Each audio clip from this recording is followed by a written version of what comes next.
Logo da Lei Paulo Gustavo, Ministério da Cultura, Governo Federal e brasão da cidade de Serquilho aparecem lentamente na tela e logo desaparece. Daí eu entendi na prática, né, o que era food styling e tal, e eu pensei, eu quero fazer mais vezes isso e tal. Cena mostra mãos posicionando figos e queijos sobre a mesa, com uma câmera apontada para a O que composição. a gente faz é para ser visto e para parecer gostoso, não precisa ser gostoso.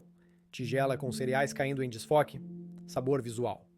A arte do food styling, produzido por Estúdio Fractal. Mulher O tirando food foto de um styling prato de é comida você pelo deixar celular. uma foto bonita. Na verdade, é um pouco mais que isso, né? Não é simplesmente tirar uma foto de uma comida que você achou apetitosa espontaneamente. O food stylist é o profissional que trabalha com food styling, que é a pessoa que faz comida para foto ou para vídeo. É isso, não é tipo, o pessoal confunde muito com plating, por exemplo, né? Fazer um prato bonito para restaurante, para comer, não é isso. Food Meu nome é stylist, Eliana, eu Vilarejos. sou food stylist. Trabalhei já há quase 3 anos numa multinacional, como food stylist mesmo, fazendo o conhecido famigerado food styling. Sou Food Juliano stylist, Albano, sou Juliano food Albano. stylist há mais de 12 anos. Venho de gastronomia Cena do e site de comecei com Juliano. gastronomia e tal. Trabalhei com consultoria de restaurantes e caí no food styling por conta disso. O food styling, ele tem um propósito, né? Um objetivo. Você monta uma foto com um objetivo. A importância do conceito, né, geral do food styling, não só do profissional food stylist, é que tu vais valorizar o teu produto, porque assim, o primeiro contato de um cliente com um produto de alimento é o olhar, Fotos de né? torradas com salmão. Tudo bem, pronto tu pode para passar foto. na rua, sentir o cheiro, né? Se apaixonar mais na internet, rede social, televisão e tal. O primeiro contato é o olhar.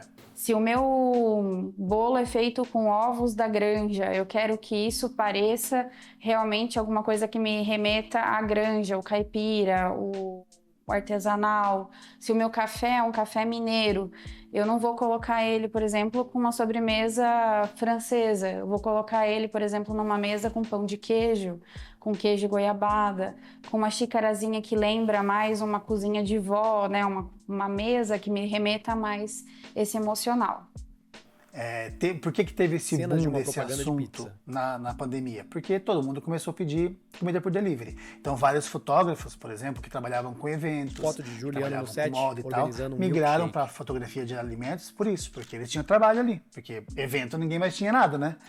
Então, o primeiro contato que a gente tem com o alimento do cliente, o primeiro contato que o cliente tem com o teu alimento é o visual. Então, ali é a tua vitrine. Então, tens que fazer uma coisa bonita. Truques versus alimentos reais.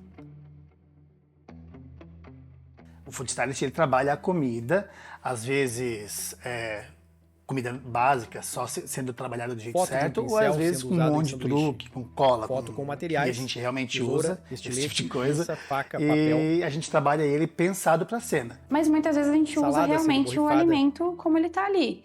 Às vezes a gente só vai estar dando Salada de frutas sendo organizada com o auxílio de uma cobertura pinça. diferente, né? Então, por exemplo, os legumes, né? Os legumes grelhados, se eu simplesmente for lá e grelhar eles talvez fiquem muito moles, talvez já não fique uma foto legal, fique meio pastoso demais. Agora, se eu pego um tomate normal, fresquinho, corto nos formatos que eu quero, e aí depois eu volto com maçarico ou com alguma coisa que faça o formato da grelha, né? O que eu aprendi, inclusive, é sempre com o acendedor de churrasqueira, né?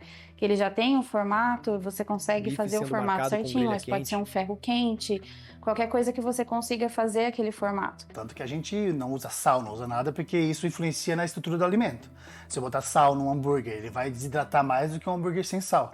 E aí você consegue, por exemplo, milimetricamente, né? Então, se eu quero fazer uma foto para um aparelho específico, né? Uma churrasqueira elétrica, eu vou ver ali o espaçamento, né? Da grade disso para fazer certinho.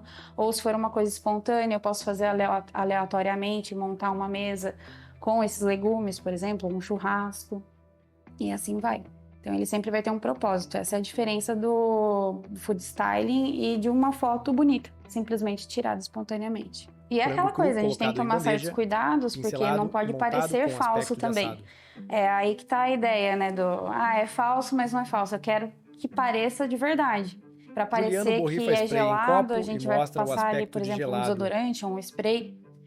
e vai parecer que o copo tá gelado. Mas eu preciso fazer isso porque senão durante a foto, ou pior, né, durante o vídeo, aquilo vai derreter, vai escorrer, já não vai ficar do jeito que eu quero, né? O gelo, né? Eu não posso usar um gelo de verdade, porque o gelo vai derreter e aí vai comprometer a qualidade da minha foto. Eu teria que fazer tudo muito rápido. E primeiro que não daria tempo de qualquer forma, e se desse tempo, de qualquer forma ia estar sobrecarregando esse funcionário, né? Esse profissional. Rotina.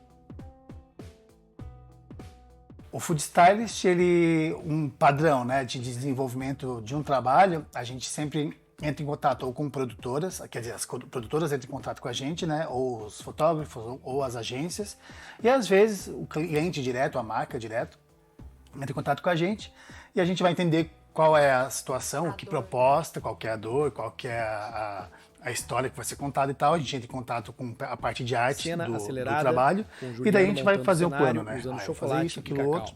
Corre contra o tempo, tá num ambiente todo aquecido por luzes, é quente pra caramba, às vezes mais quente que cozinha. E a gente fica no vai e vem, precisa de uma gotinha aqui, uma gotinha ali, agora o hambúrguer caiu, agora tem que fazer um hambúrguer novo. O modelo pegou o hambúrguer e estragou o hambúrguer novo. Quando é pizza, por exemplo, amanhã eu vou fazer um trabalho, depois de amanhã fazer um trabalho de pizza. Puxou a pizza, comeu, acabou aquela pizza, tem que ter outra. E daí não tem o tempo, né? Não tem o tempo, tipo, de ir lá fazer outra pizza pra pessoa fazer, porque tem o tempo do set, né? O pessoal tá pagando locação e tal, então tem que ter 30 pizzas prontas. Com materiais soprador. Pra, tipo, mordeu, errou, já tem uma pronta lá. Tipo, me dá 2 minutos que ela vai vir aqui borbulhando e tal, daí ela vai pra cena. A rotina é essa. Se pré-preparar, se organizar, fazer lista de itens, de insumos, de maquinário e tal, para levar pro dia do shooting, que é o dia da sessão de fotografia ou do vídeo, para lá colocar em prática o que o cliente quer e depois arrasar, né? E daí sair o material bonitão pro pessoal ver. Planejamento é tudo. O sorvete mesmo, você faz uma massa falsa, você coloca ele ali onde você quer colocar e você volta depois com uma calda, provavelmente cola, né, com a cor até dar o certo. E em alguns pontos de contato, né, desse sorvete, por exemplo, com o pote, com o cone, ele vai estar o escorrido. Então tem toda essa parte assim planejada. Porque planejamento é tudo. Cozinha, gastronomia, pra vida, é claro, né? Mas dentro de gastronomia, no modo geral, planejamento é tudo, não dá pra faltar. Imagina se eu tô numa sessão, numa locação, num shooting, numa locação lá no meio do mato. Uma casa maravilhosa. E daí eu vou precisar de Super Bonder. E eu não comprei esse Super Bonder, sabe? Daí acabou com tudo, eu ia falar um palavrão já. Não deu mais certo, foi embora a situação, porque eu vou ter que ter alguma outra coisa que vá substituir esse Super Bonder para eu colar, porque eu uso muito Super Bonder na comida. Ou eu vou ter que sair para comprar. E se eu sair para comprar esse Super Bonder, vai atrasar pra caramba a produção. E isso é terrível, um dos maiores pecados que pode ter a gente atrasar. Porque cada minuto ali conta, né? Porque tem o planejamento do dia inteiro e tal, da cena 1, cena 2, cena 3. E daí se a cena 1 foi para lá na altura da cena 7, por minha causa, daí eu fiz um trabalho mal feito. E daí eu não gosto de entregar trabalho mal feito, então planejamento é tudo. Para fazer, por exemplo, um hambúrguer, o que eu vou precisar para fazer aquele hambúrguer do McDonald's lá? Foto do hambúrguer com batatas fritas em composição. Das minhas pinças, do meu material para pintura, para parte de montagem e tal. Eu vou programar tudo isso para no dia da foto ou do vídeo eu ter todo esse material para deixar tudo bonitinho, do jeito que a pessoa quer, do jeito que o diretor quer e principalmente do jeito que a marca quer. Porque às vezes o pessoal de arte pensa em alguma coisa, mas a marca quer outra. E varia bastante também, tipo, tem gente que quer uma coisa mais desconstruída, mais próxima do natural, mais próxima do real, só que uma versão bonita. E tem gente que também quer aquela coisa bem plástica, né? Que é aquele hambúrguerzinho retinho, que parece que colocou régua e tal, que tá caindo um pouco em desuso. Hoje em dia não se usa tanto assim, que eu acho mais legal também. Técnicas. Cada trabalho é uma aventura nova. Então não tem uma técnica, por exemplo, se eu vou fazer hambúrguer, não é todas as vezes que eu vou fazer hambúrguer que eu vou usar exatamente a mesma técnica. Porque às vezes a pessoa quer um hambúrguer X ou quer um hambúrguer Y, e para cada tipo de hambúrguer, para cada movimento do hambúrguer, você vai escorrer um derrama caldo de se ele vai estar queijo estático, se ele vai estar tortinho, se ele vai estar de cabeça para baixo. Para cada hambúrguer eu tenho que desenvolver uma técnica nova. E às vezes técnicas que eu já sei, que eu já fiz, e às vezes técnicas que eu tenho que inventar. Porque assim, não existe, né? Não existia tanto material de food styling é uma profissão relativamente nova, começou nos anos 50. E então todo o material que eu consumi, né, quando eu comecei, era material de fora. Comprava livros e tal, todos em inglês e tal. Daí eu consumi tudo isso. E daí aquela coisa, né, a gente é meio autodidata, né, porque a gente pega os nossos conhecimentos de gastronomia. Tem gente que é food stylist, não é de gastronomia, que vem de arte, só vem só de set mesmo. Às vezes era assistente de arte, assistente de direção, e daí se identifica ali e começa a fazer. Então a gente pega todos esse tipo de informação e vai somando, e daí com essa soma de informações a gente também consegue desenvolver técnicas novas, né? Porque é bem comum isso. Comida para foto e comida para vídeo são duas comidas totalmente diferentes. A gente pensa, para foto é só um ângulo, set, organizando, né, os alimentos estática, então eu tenho que me preocupar com o que está aparecendo na frente da lente. Pro vídeo não, no vídeo as pessoas vão mexer, as pessoas às vezes vai ter o 360, vai girar, vai pular, vai, sei lá, depende do que o diretor inventar. Então a comida para vídeo e para foto são totalmente diferentes, mas food stylist é isso, a pessoa que trabalha o alimento para foto e para vídeo. A profissão. A pessoa primeiro tem que se identificar com isso, né? Sim. Daí, se a pessoa gosta dessa parte de arte, dessa parte, né, de finalização, de gastronomia e tal, quem sabe ela venha se agradar com a ideia de ser um food stylist, porque é isso, é gastronomia pensada na parte visual de arte, não é uma gastronomia para comer. Então, essa é a diferença, né, de food styling para uma gastronomia normal. Então, se a pessoa gosta muito dessa parte artística de gastronomia, quem sabe ela vai achar legal ser food stylist, ou se aprofundar, ou conhecer sobre o assunto. Exemplos práticos. E daí tem um truquezinho que eu uso bastante, que é uma tinta que eu faço com açúcar, que é um caramelo super queimado, que a Liana, inclusive, já fez comigo, né? E esse caramelo é super versátil, eu uso para tudo, desde para pintar um frango que vai parecer que está assado, mas na verdade está cru, para pegar um bife lá, para fazer suculentão e tal, para ele não ficar fininho porque fritou demais, daí vai esse caramelo por fora e também fica bonito, então eu uso para tudo, e daí eu vou mostrar um uso dele, que eu falei em carne e tal, para parecer que está todo tostado, mas eu vou usar em líquido, vou fazer chá gelado, vou fazer café, vou fazer uísque e vinho branco, tudo com a mesma técnica, só em diluições diferentes e apresentar de jeitos diferentes para vocês verem como é que fica. Tela preta. Então, aqui está o Ser Milagroso, meu caramelo. Isso aqui eu faço uma vez por ano mais ou menos, porque um pote desse aqui dá o ano inteiro. E tá aqui assim já. E aqui basicamente é açúcar super queimado, mas queimado mesmo, pretão. Depois eu coloco água e aí eu vou conseguindo adquirir a textura que eu quero. Um pouquinho mais grosso, um pouquinho mais líquido. Eu deixo ele sempre bem grossão. Quer ver? Até botar um pouquinho aqui, ó. Ó, tá tipo uma calda mesmo. Porque daí aqui eu consigo diluir o jeito que eu quiser. Um pouco mais claro, um pouco menos claro. Conforme for o meu uso. Com ele eu vou fazer as nossas bebidas. Eu tenho aqui algumas coisinhas para compor a bebida, para vocês entenderem como é que funciona. Primeiro eu vou cortar gelo. Então a gente não vai usar gelo de verdade. Dá para usar gelo de verdade da produção? Dá, só que é aquela coisa. Gelo quando eu boto no copo ele começa a suar, começa a molhar tudo. Então às vezes estraga a cena, né? Às vezes tem uma toalha que não pode molhar, um prato que não pode estragar. E dura muito menos. Então se eu tiver um gelo que não derrete, eu consigo ter o melhor dos mundos, né? Que é bonito e com controle. Então eu pego parafina em gel, coloco aqui, venho com uma faca. Aqui eu posso derreter e colocar em forminha de gelo também, que funciona. Mas quando o gelo para bebida assim, fica bonito desse jeito também. Eu geralmente corto só com a faca. Eu fiz uma campanha para a Skol uma vez, que foi exatamente isso. Gelo em formato de coração, que era pro Dia dos Namorados. Então a gente teve que pegar um monte disso aqui, botar em forminha de coração e fazer muito gelo em formato de coração. Vou cortar um gelão quadrado grande para fazer o copo do uísque.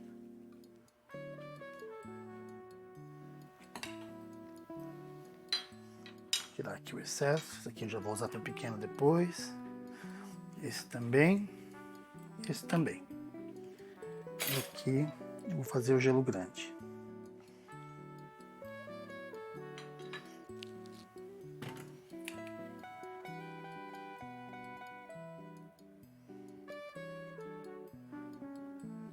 Vou dar uma cortadinha aqui para ele não ficar tão quadradinho. Aqui, se eu quisesse, fosse uma campanha de uísque mesmo, que eu quisesse fazer uma coisa muito bem feita, a partir daqui, desse gelo pronto aqui, eu só dou uma esquentada por fora, ou com maçarico, ou com um soprador térmico, que ele dá uma leve derretida e daí fica com um resultado mais real ainda. Mas agora não precisa porque não vai ser fotografado, é só para demonstrar para vocês. Pronto, temos o nosso cubo grandão. Agora eu vou fazer os pequenos. Esse aqui eu posso guardar.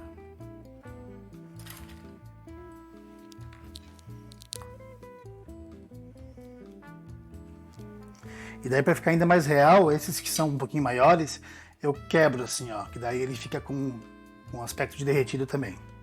Deixo uns bem quadradinhos, outros meio que com um aspecto de derretido. E o legal desse gelo aqui, que diferente do gelo de acrílico, que se usa muito, e eu também tenho, é que esse gelo aqui também boia, o gelo de acrílico não. Então, quando eu quero preencher um copo com gelo de acrílico, ele dá um aspecto meio artificial, porque eu tenho que botar o copo inteiro com gelo. Aqui não, aqui eu posso colocar a quantidade que eu quiser, que ele vai boiar com a bebida e vai ter uma bebida bem realista.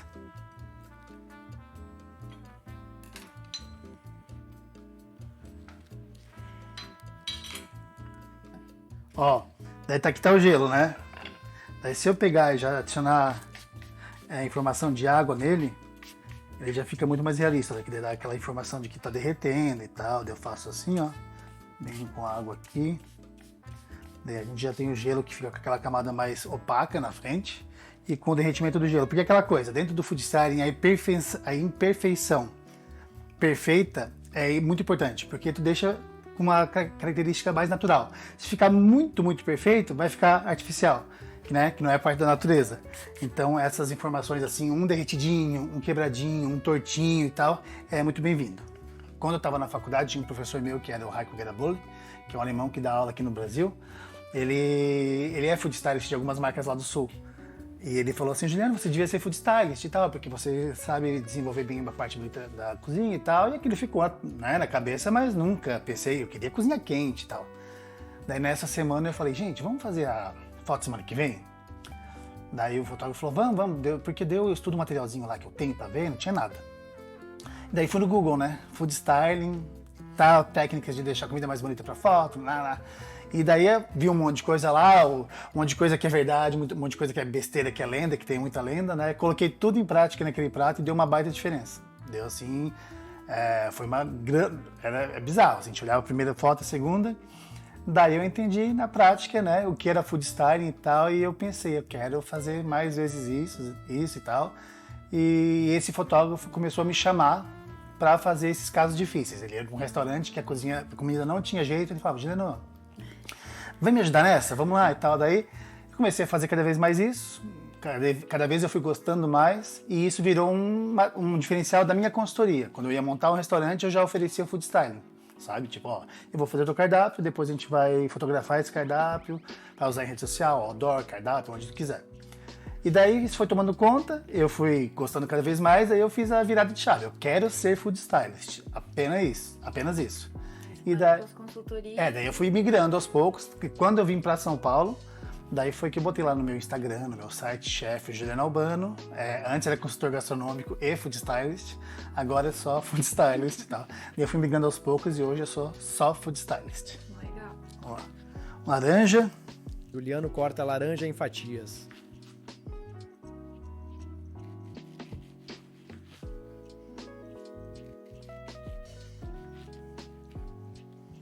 Vou cortar aqui na metade.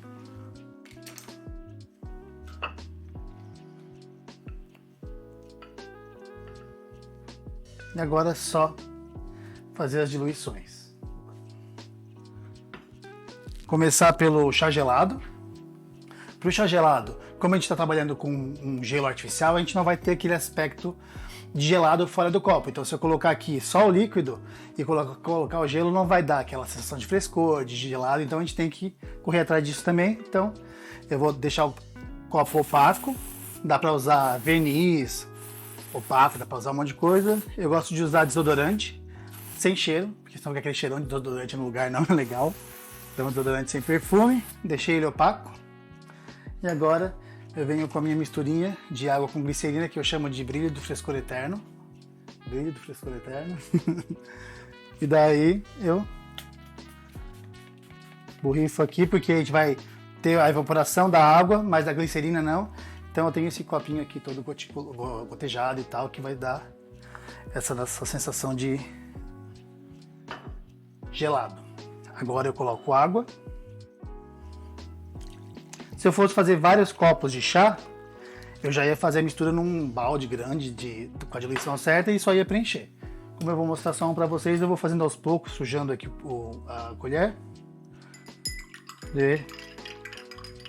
Para vocês verem como fica o resultado aos poucos. Então, vou botar um pouquinho mais, porque como eu vou colocar o gelo, ele vai ficar mais transparente.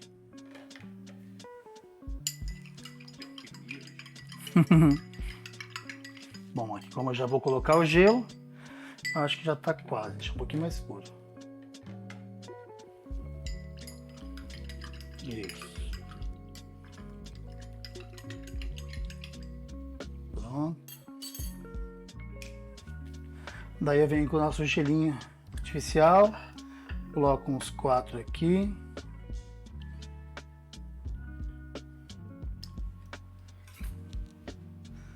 Uma fatiazinha de laranja.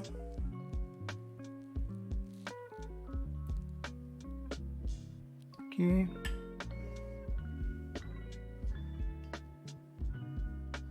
Mais um gelinho. Mais uma laranjinha.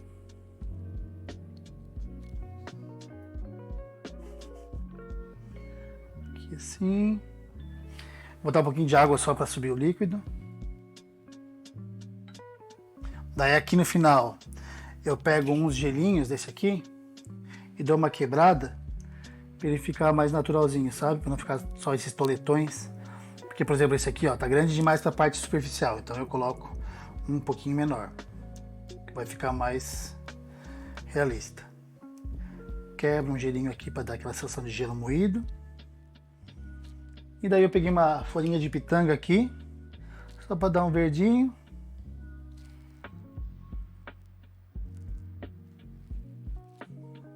Tem um chazinho gelado, eu pego só na parte de baixo. E aqui está nosso primeiro modelo.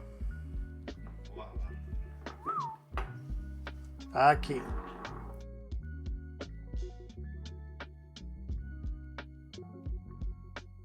Limpar aqui para fazer nosso café. Xícara. Eu vou botar nessa xícara transparente para vocês conseguirem visualizar melhor. Água. E caramelo. Se a gente fosse fazer para vídeo, ou quisesse o café saindo vapor, é só colocar água quente. Vou deixar o café um pouquinho mais claro do que aquele pretão, porque a gente trabalha um café bom, né? Café gourmet e tal, então não é aquela coisa super torrada. Mas se eu quisesse deixar pretão, eu deixava.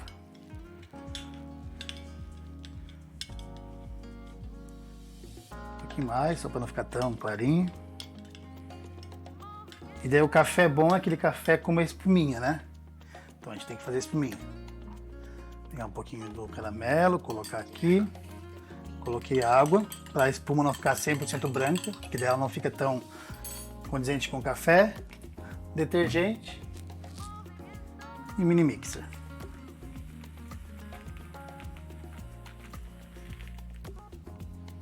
Pronto.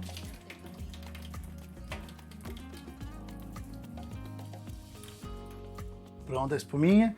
Daí eu gosto de pegar um pouco do café assim pronto e colocar aqui, para deixar a espuma não tão fininha, sabe? Então eu pego, boto um pouquinho de café aqui dentro, deixo a espuma começar a dar uma diluída para ela não ficar tão pequenininha.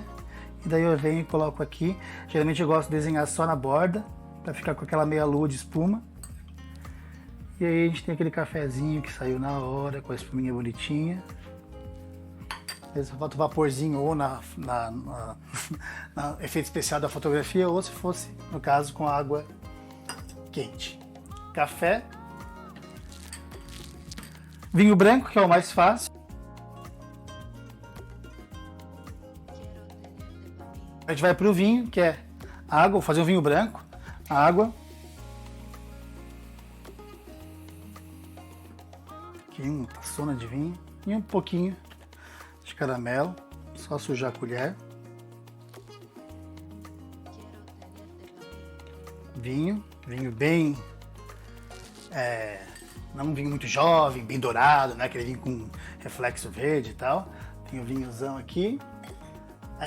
Eu consigo fazer refrigerante, Coca-Cola, por exemplo, é só fazer essa diluição da cor que eu quero, depois colocar água com gás, ou botar a água e depois colocar tipo sal de fruta. Daí ele vai borbulhar e tal, tem um refrigerante rapidão para fazer. E o último, nosso whisky. Deixa eu ver se esse gelo que eu fiz não é muito grande pro copo. Acho que vou cortar aqui de novo.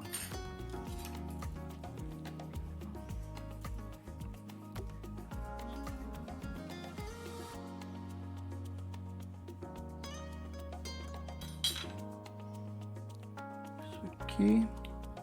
Sim, vai ficar bonito. Água.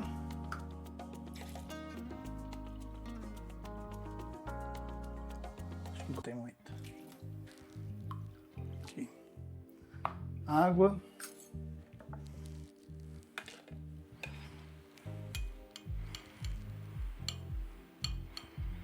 Um pouquinho mais.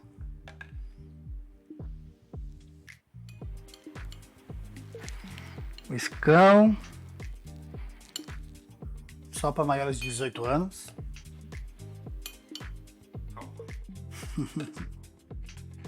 Agora temos o cowboy, daqui a pouco vai ser on the rock, porque vai ser uma só. E daí a gente bota a nossa pedrona de gelo aqui dentro. Daí eu dou uma borrifadinha de água em cima, só para o gelo não ficar sem nenhum resíduo de água e tal, não ficar totalmente sequinho. Girar ele aqui e borrifei.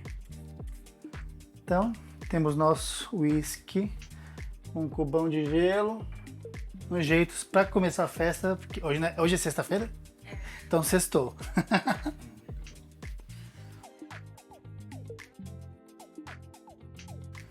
Então aqui é mais ou menos uma demonstração do que a gente consegue desenvolver no food styling, porque vai que eu tô no set e eu tô lá fazendo uma cena de batata frita com cheddar.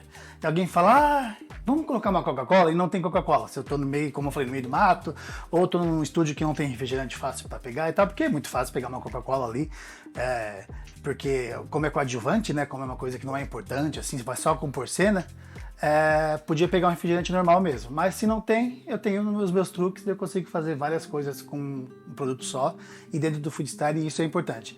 Pensar nas possibilidades que a gente tem para não precisar levar milhões de coisas, porque meu carro, por exemplo, meu escritório, tem dia que só cabe eu e meu material de trabalho. Daqui a pouco eu tenho que comprar um caminhão para levar as coisas. Então, para otimizar isso, ter esses truques na manga é bem importante. E aqui tem uma demonstração de mais ou menos como a gente pode fazer.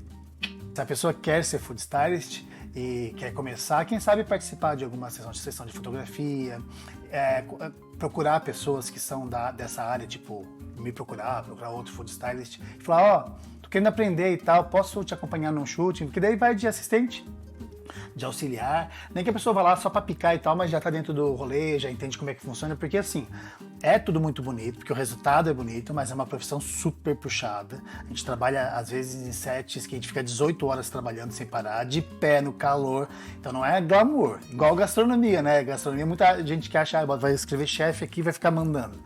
Não é assim, gastronomia é punk e food styling é mais punk ainda, eu acho, porque tipo, lida com várias outras demandas.